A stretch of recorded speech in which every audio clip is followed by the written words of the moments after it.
The last bill Governor Fallon signed from this year's legislative session was House Bill 3399, which repealed Oklahoma's adoption of Common Core state standards for education.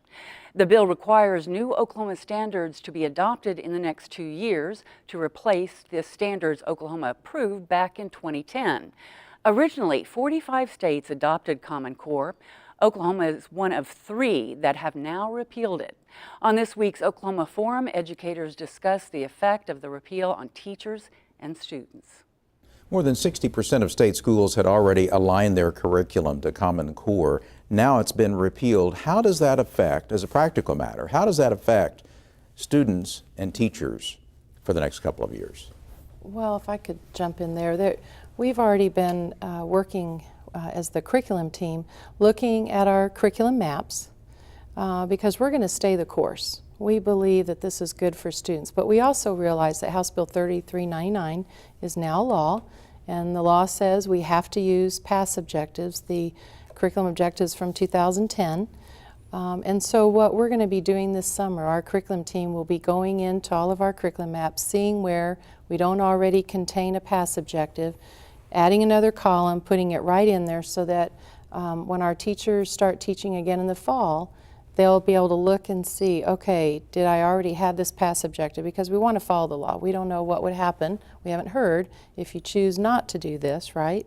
We don't know, but we're going to follow the law, so we're going to do that. But at the same time, we don't want to revert back because in 2 years, we've heard the new standards will be even more rigorous than what we've been doing for the past 3 years. And people may not be aware, but ACT, everyone uses the ACT, right, for college, and they have already changed to wording their questions to accommodate Common Core.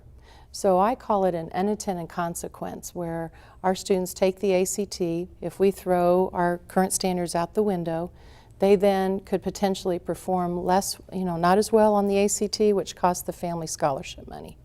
Ginger, how do you see it affecting students and teachers going back to the past standards, which were in effect from 2003 to 2010, going back to those standards, but not for very long, for a period of time until some other standards, a new set of standards, come into play? The teachers were frustrated with Common Core too, our membership was, and we heard lots and lots of complaints every day. And so some will be relieved to at least go back to past. They know it's temporary. As all things are in education, it seems. It's always, whatever the latest thing is rolled out. At that time, we'll probably have a new state superintendent. We'll probably have a new president. Things are going to be different. So things are going to change anyway under new leadership. That's just typically how it happens. But I think many of our members are relieved to be away from Common Core and the standards. And of course, part of that is the testing component. And that's where we see tremendous fear, frustration, teachers leaving, the stress of it all, the constant change. It's been constant change. And to answer your question, I think some will be relieved, some will be frustrated. Will there be tests available for the new Oklahoma standards, whatever they are, in a couple of years? Who develops the tests? I think they're going to have to be developed. They're going to have to develop those as well. And who develops all of this? It'll be just like it's been in the past. They'll contract with a testing company, Pearson, McGraw-Hill, Measured Progress, whoever it might be. I mean, there's always companies that are willing to write tests for you based on whatever standards that you have in place. And I think that's the other part of this. We act as if past standards were dramatically different from standards that existed in other states. And the reality is that, these standards don't just develop on their own. It's all based upon the work done by the National Council of Teachers of Mathematics, National Council of Teachers of English, National Council of Teachers of Science.